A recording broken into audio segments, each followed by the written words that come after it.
Europe 1 13h. Avec vous, Mickaël Dorian, vous êtes là jusqu'à 14h sur Europe 1. C'est l'heure de décrypter l'actualité avec vos invités aujourd'hui, les écrivains Nathan Dever et Vincent Roy. Bonjour à tous les deux.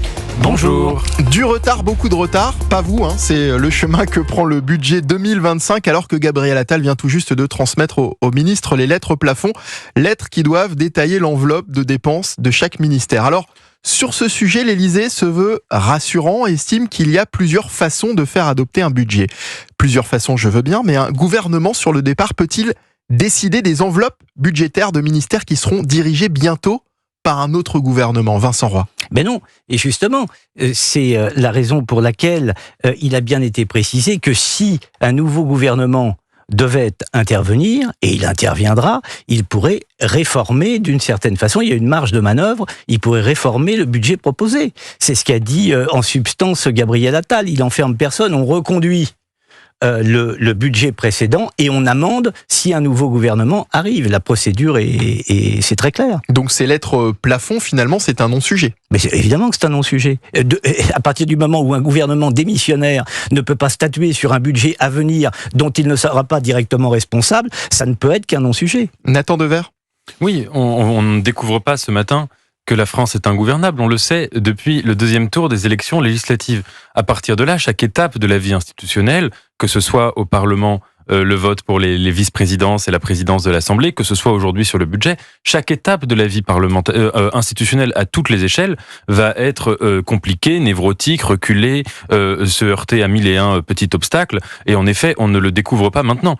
Ensuite, ce qu'il faut quand même dire, et Vincent Roy, je suis d'accord avec vous sur ce point, c'est que là, Gabriel Attal ne fait que essayer de respecter le principe de continuité de l'État et de responsabilité. Responsabilité quand on sait qu'on va rentrer dans une situation extrêmement critique l'année prochaine par rapport à la dette et au déficit public, et continuité de l'État quand en effet il donne une marge de manœuvre au précédent gouvernement. Ensuite, vous avez sans doute vu, c'est le Canard enchaîné qui l'a montré, que ceux qui se plaignent aujourd'hui du fait que Emmanuel Macron tarde à nommer quelqu'un à Matignon sont les mêmes, en tout cas pour certains, qui lui ont fait savoir qu'il n'était pas disponible pour le rencontrer plus tôt, parce que les fameuses rencontres qu'il organise les jours qui viennent, il voulait les organiser la semaine passée, et les principaux concernés, dont je crois certaines personnes à EELV, ne pouvaient pas parce qu'elles étaient en vacances et qu'elles ne voulaient pas transiger sur leur congé du mois d'août. Bon, donc dans ce cas-là, si elles ne sont pas pressées parce qu'elles veulent rester à la plage ou dans leur maison de campagne, qu'elles ne viennent pas se plaindre de ce que M. Attal reste à Matignon parce qu'elles sont en vacances. Après, est-ce que ce n'était pas le risque lorsqu'on dissout l'Assemblée nationale au mois de juillet? Est-ce que quand on fait de la politique, quand on aime son métier, le mois d'août, on peut s'en passer. Quand on a la chance, il y a tellement de Français qui n'aiment pas leur métier. Vous savez, moi j'ai la chance d'aimer ce que je fais, d'écrire, d'être ici, etc.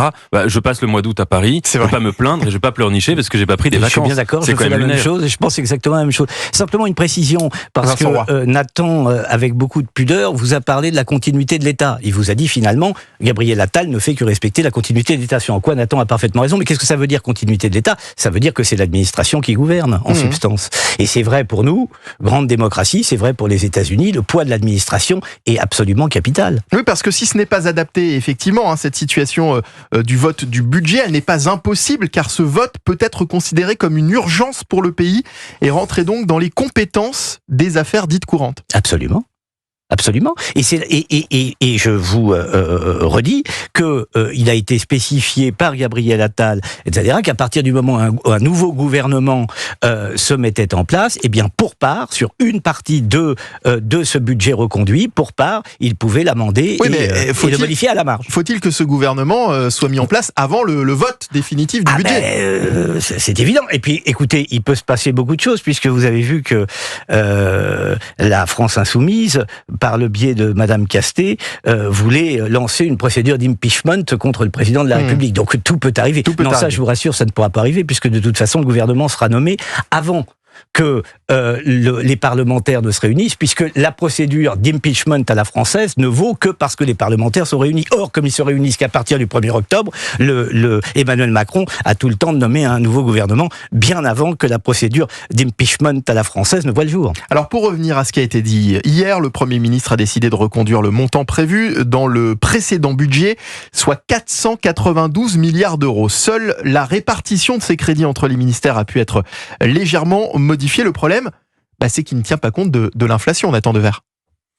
Bien sûr, mais encore une fois, je crois que là, je ne suis pas économiste, mais les économistes nous font savoir qu'on rentre dans une situation extrêmement critique, qu'on va avoir l'année prochaine une véritable nécessité de changer notre rapport à la dépense publique, par rapport à la dette, par rapport au déficit, par rapport au fait que nous sortons depuis 4 ans, enfin plus longtemps d'ailleurs, mais particulièrement depuis 4 ans, d'une logique où le quoi qu'il en coûte nous a confrontés à un mur. J'ouvre une parenthèse que je referme aussitôt pour rappeler que ceux qui dénonçaient le quoi qu'il en coûte au moment où il était le plus criant, dont je faisais partie, c'est-à-dire pendant la crise sanitaire, on nous traitait d'irresponsables. Aujourd'hui, on voit bien que les irresponsables n'étaient pas forcément ceux qu'on croit. Et à partir du moment, en effet, où on nous fait savoir que la France va devoir dépenser beaucoup moins l'année prochaine, elle ne peut pas, elle va être obligée de serrer la vis d'une manière ou d'une autre. Et encore une fois, ça, il fallait peut-être y penser. Par exemple, en 2020, quand on a paralysé l'économie et qu'on a organisé du quoi qu'il en coûte pour, non pas pour créer de la richesse, mais pour compenser